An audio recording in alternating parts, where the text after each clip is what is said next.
If you're in software development, you definitely know the feeling. An alarm goes off, everyone scrambles to put out a fire, you finally catch your breath, and then another one goes off. It's this exhausting, reactive cycle, right? But what if we could stop fighting fires and instead start designing buildings that are fire-proof from the get-go? Well, that's exactly what we're going to dig into. Okay, so let's jump right in with a really powerful question. Instead of just waiting for things to break, we need to start asking, if this can go wrong, where will it go wrong? Now, this isn't about being negative, not at all. It's about being prepared. And that single shift in mindset, well, it's the foundation for everything we're about to talk about. So that leads us right into our central analogy here, making that big leap from being a reactive firefighter to becoming a proactive architect. Now just look at the contrast here. The firefighter, they wait for the alarm, then rush in to fix the immediate blaze. But all that hard-won experience, it often just stays with them, kind of siloed. But the architect, they're playing a totally different game. They're studying the blueprints before there's a problem. They design safety into the very structure of the system, so their experience ends up building a better, stronger system for everyone. The whole goal is to make our knowledge build on itself, not just react to the last crisis. So let's put a name on this idea. We'll call it proactive thinking. It's all about systematically looking ahead and anticipating failures. But here's the secret sauce. This is not about working harder or pulling all-nighters. Nope. It's about working smarter. And you do that by bringing in an AI as your collaborative partner to help you analyze, automate, and scale up all that human expertise. Okay, so how do we actually do this? We can use a simple framework called the proactive loop. Think of it like a flywheel, a continuous cycle that makes your team and your entire system stronger and smarter with every single turn. So let's break down how it works. The whole loop is driven by 3 simple questions. First, after a problem, you don't just patch it. You ask, why did this really happen? You've got to dig for that true root cause. Second, how can we prevent this whole class of problem from ever happening again?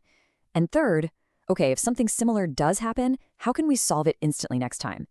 It's this powerful cycle of learning, prevention, and preparation. All right, let's dig into step 1. When a bug pops up, the temptation is always to slap a quick patch on it and move on. But proactive thinking says, no, wait, let's go deeper. This is all about doing a really rigorous root cause analysis instead of just treating the symptoms. And this is where that human-AI partnership just really shines. So our job as humans, it's to bring the context. We're the ones who can ask about the tricky business logic, the hidden assumptions, those weird counterintuitive edge cases. And the AI, well, it does what it does best. It churns through mountains of data, logs, monitoring, past issues, to find patterns and correlations that we would almost certainly miss. Okay, so that brings us to step 2, and you can see how this starts to build. Once we've figured out the root cause, the next step is absolutely crucial. We have to turn that lesson we just learned into a permanent, automated guardrail for the whole system. And again, it's all about that amazing synergy. The human takes the specific lesson from one bug and abstracts it into a general principle or a rule. Then, the AI takes that human wisdom and turns it into code. It can write a new static check, add a rule to the CI/CD pipeline, or create a brand new monitoring alert. You're literally building your team's hard-won experience right into the system's immune response. How cool is that? All right, and that brings us to the final piece of the loop, step 3. Look, we've got to be real here. We're not going to catch everything. It's just not possible. So this step is all about making sure that if a similar problem does manage to get through, our response is going to be fast, predictable, and super effective. So you guessed it, the human sets the strategy. We design the playbooks, right? Who do you call? What's the first thing you check? Then the AI operationalizes that strategy. It can generate troubleshooting scripts for you on the fly, spin up a safe environment to replay the issue, or run huge batch validations. This is all about building true operational excellence. Okay, so that 3-step loop. It's awesome in theory, right? But how do we actually use this thinking in our day-to-day work? In sprint planning, in code reviews, in our retrospectives. Let's get really practical. One of the best ways to get your team thinking this way is to start asking different kinds of questions. Just think of these as little prompts you can use right away to steer conversations away from being reactive and toward being proactive. So this first one, it's all about getting ahead of the game. We want to move away from lagging indicators, like a full-blown outage, and focus on the leading ones. As humans, we can define the key business metrics that tell us if things are healthy. Then, we can tell an AI to constantly scan for any weird anomalies or subtle changes, warning us before a tiny issue snowballs into a crisis. Oh, I love this one. It's about seeing the forest for the trees. Instead of treating every bug like some unique, isolated event, we start looking for systemic patterns. Humans are great at mapping out the relationships between different types of issues, and then an AI can help visualize this family tree, even showing us where one problem might spread and cause a bunch of others. Now this one. This is the big, ambitious goal of the architect. How can we design whole classes of problems completely out of existence?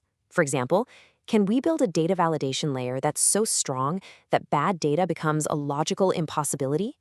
We set the standard, and then we use AI to run simulations and stress tests to prove that our design is rock solid. And this last question really pushes us to think about creating systems that can, take care of themselves. We identified the most critical points of failure, and then we use AI to build the automation, whether that's a new fallback mechanism, a self-healing script, or a way more sophisticated detection system. Okay, I know what you're thinking. This all sounds great, but isn't it going to slow us down? We've got deadlines. And that's a fair question, but it doesn't have to. The key is balance. First, write robustness right into your requirements. What absolutely has to be unbreakable versus what can degrade gracefully. Second, use a layered design to keep your stable, core architecture safe from the constantly changing business logic. Third, have a clear division of labor. Humans are on strategy, AI is on execution. And finally, you have to create a feedback loop, so every lesson you learn gets automatically fed back into the system for next time. All right, as we start to bring this all together, let's zoom out for a second. What's the ultimate goal of this whole approach? What are we really trying to build here? Now this might be the most important takeaway of this entire explainer. The goal is not some impossible, mythical zero-bug world.